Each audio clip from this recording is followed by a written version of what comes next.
¿Cómo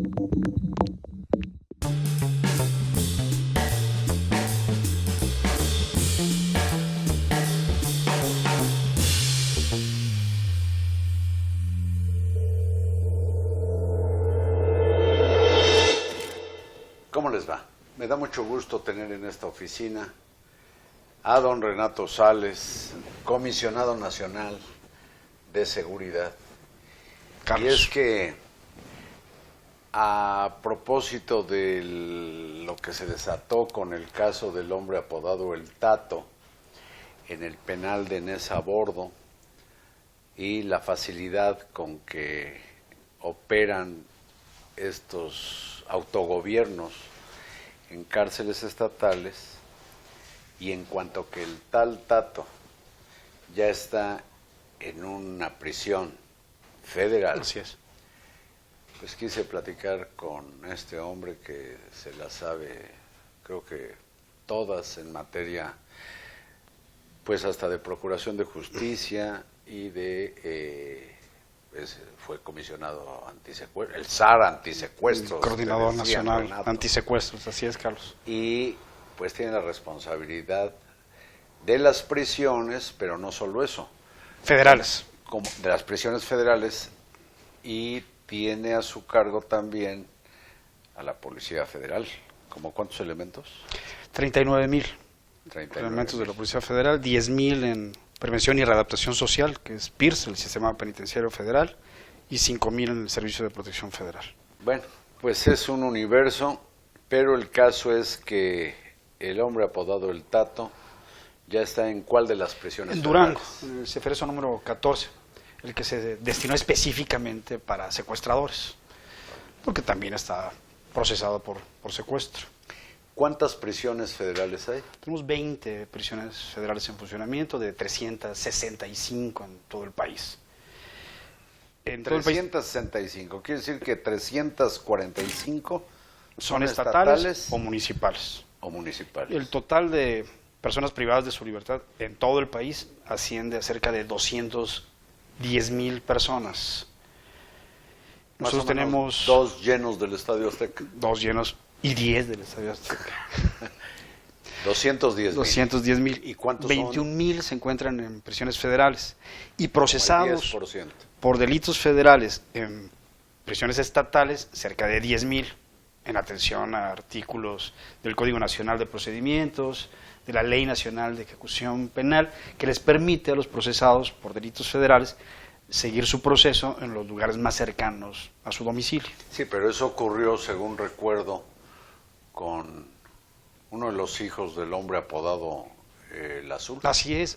Y a pesar de que el Ministerio resulta Público que se fugó. y a pesar de que el Ministerio Público Federal, la propia Comisión Nacional de Seguridad, nosotros le solicitamos que nos permitiera trasladarlo al 1 o al 2, algún penal de alta seguridad, dadas las características de la persona, en ese entonces el juez consideró que Aguaruto era un penal suficientemente seguro. Bueno, aquí nosotros tenemos que convencer a los jueces, y en eso estamos. Los traslados, a partir del inicio de vigencia de la nueva ley, hay una nueva ley en materia penitenciaria, una ley general, es una ley nacional, esto es que aplica concurrentemente en los 3 órdenes de gobierno, en la federación, en los estados y en los municipios. La Ley Nacional de Ejecución Penal implica todo un procedimiento para realizar un traslado. Hay que notificarle al juez, en el caso de las personas privadas de su libertad del Fuero Federal, al juez de distrito y al juez de control en el caso de los procesados por delitos del Fuero Común. Y es quien autoriza el traslado. Solo hay excepciones cuando un interno pone en riesgo su vida o la vida de los demás internos, o pone en riesgo la gobernabilidad del penal, que fue justamente lo que pasó con el Tato. El Tato tenía un amparo, una suspensión, pero puso en riesgo la gobernabilidad del penal, amenazó a los directivos, amenazó a otros internos, vimos lo que vimos, y entonces lo platicamos con la Secretaría de Seguridad Pública, con la Comisionada de Seguridad Pública del Estado, con el gobernador, y procedimos a aplicar esta excepción, que está contemplada en el artículo 52, y que de todas formas tiene que ser avalada por un juez. 48 horas después del traslado, por excepción, el juez de distrito o del Fuero Común tiene que avalar que ese traslado haya sido apegado a derecho. Ese artículo de excepción no aplicaba en el momento en que se fugó el hijo del azul. No, porque no había generado en ese momento riesgos de ingobernabilidad. Y lo único que tenía era un amparo, ¿no? Así es, lo que debimos haber hecho, lo que tendría que hacerse en comunidad con el Poder Judicial, es hacerles ver que ese riesgo está ahí latente. Cuando menos el de fuga. Así es. Bueno, y demostrar que hay ciertos penales que no son lo suficientemente seguros en las entidades federativas, como no lo son. Claro. Entiendo que la recurrencia con que Renato Sales ha hablado de jueces o del Poder Judicial es porque cualquier persona que está bajo proceso o ha sido procesada estaba, digamos, bajo la tutela de un juez, ¿no? Así es. Y a partir de la reforma 18 constitucional... Vaya, no está bajo la tutela del gobernador o del secretario de Seguridad Pública o de... No. ¿Qué es lo que marca el nuevo artículo 18 constitucional, que inició su vigencia también junto con el artículo 21, 19 del nuevo sistema acusatorio? Se reformó igual en el 2008 e igual en junio del 2016 inició su plena vigencia en todo el país. Indica que el seguimiento y la ejecución y la duración de la pena de prisión le corresponde, la supervisión de la ejecución de la pena le corresponde a la autoridad judicial. Eso implica una modificación a la situación previa en la que era el Ejecutivo exclusivamente, el Poder Ejecutivo, estatal o federal, quien se encargaba de la administración, de la supervisión, de la duración, de la concesión de los beneficios. Ahora es el Poder Judicial. Ahora es el Poder Judicial. Y está bien, es correcto, pero tenemos que ajustarnos y tenemos que evitar algunas cuestiones. Yo creo que la revisión judicial tendría que ser ex post, no ex ante, en lo que hace a los traslados. Ahorita tenemos jurisprudencia que equipara el traslado a una afectación indirecta a la libertad personal, a pesar de que la persona está presa o privada de su libertad. Obviamente. Y entonces se conceden las suspensiones de plano o de oficio, las que se conceden desde el auto admisorio de la demanda de garantías, y eso evita cualquier traslado, salvo, insisto, estas excepciones claramente demostradas del 52. Y no podemos trasladar porque estaríamos cometiendo un delito. Violar una suspensión es cometer un delito. Pues sí. Bueno, el comisionado Renato Sales dijo algo el jueves de la semana pasada y me imagino que no fue improvisación porque parece ser que leíste un mensaje en la reunión que se tuvo. ¿Y el tema cuál era? Sí, la conferencia regional de la Conferencia Nacional del Sistema Penitenciario.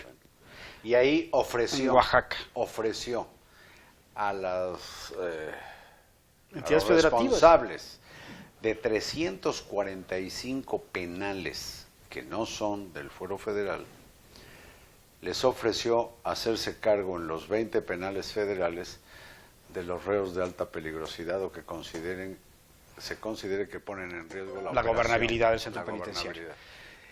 Esto es corresponsabilidad con las entidades federativas. ¿Cuesta trabajo creer que el gobierno federal se puede hacer cargo? Nos podemos hacer cargo siempre y cuando exista voluntad por parte de la entidad federativa. No hay sobrepoblación en los penales federales. No hay sobrepoblación en los penales federales. No hay. No hay uno solo de nuestros centros sobrepoblados. Ya. ¿Y en los estatales? En los estatales sí, lamentablemente, en muchos. A ver, algunos datos. A ver, por ejemplo, aquí mismo en la Ciudad de México, el reclusorio Oriente, que tiene capacidad para 6,000, tendrá cerca de 9,000. El reclusorio Norte, que tiene capacidad igual para cerca de 5,000, 6,000, tiene cerca de 8,000, 9,000. Bueno, en el Estado de México, tiene capacidad para 13,000 y algo y tiene cerca de 25,000. Aquí en la Ciudad de México hay cerca de 30,000. Bueno, por ejemplo. Y hay que y así podemos también, ir revisando en otras entidades federativas. Pero también hay que imaginar lo que es el manejo de la seguridad interna, que está en manos de un determinado número, digamos, de custodios. Eso es algo muy importante. Tú tienes que tener un cierto número de custodios por un cierto número de personas privadas de la libertad. ¿Cuál es el ideal? El ideal sería un custodio por cada 10. Cada 10 prisioneros. Y con los turnos, además, porque no va a estar 24 horas, ¿no? Entonces no tenemos suficientes custodios.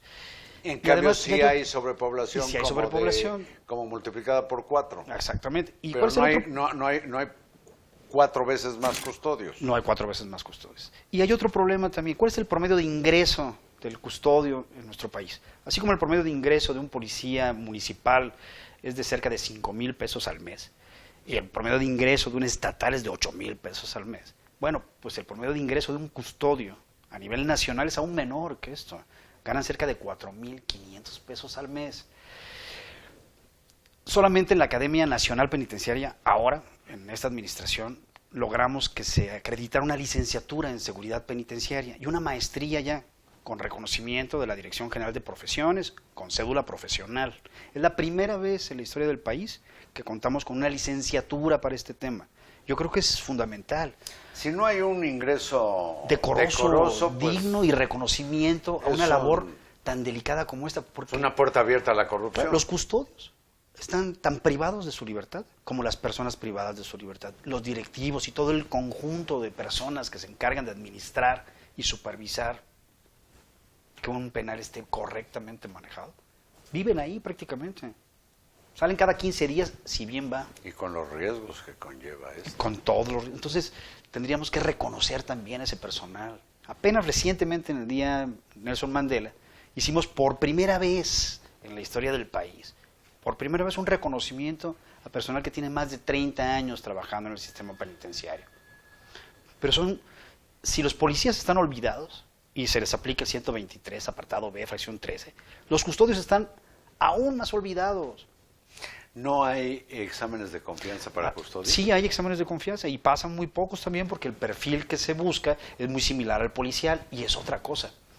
Hay que entender que es una especialización. Puede haber un tronco común con policías, pero la seguridad penitenciaria y el conocimiento penitenciario es totalmente diverso y es una rama en particular que hay que atender como tal. Bueno, como ven, es un tema muy importante, muy apasionante de las prisiones, pero yo le pido al Comisionado Nacional de Seguridad que permanezca en la oficina para continuar la charla, porque vamos a ver por qué diablos hay tanto desorden en 345 prisiones. Okay. Permanece aquí. Por supuesto. Muchas gracias, Renato Sales, muchas gracias a ustedes y hasta luego.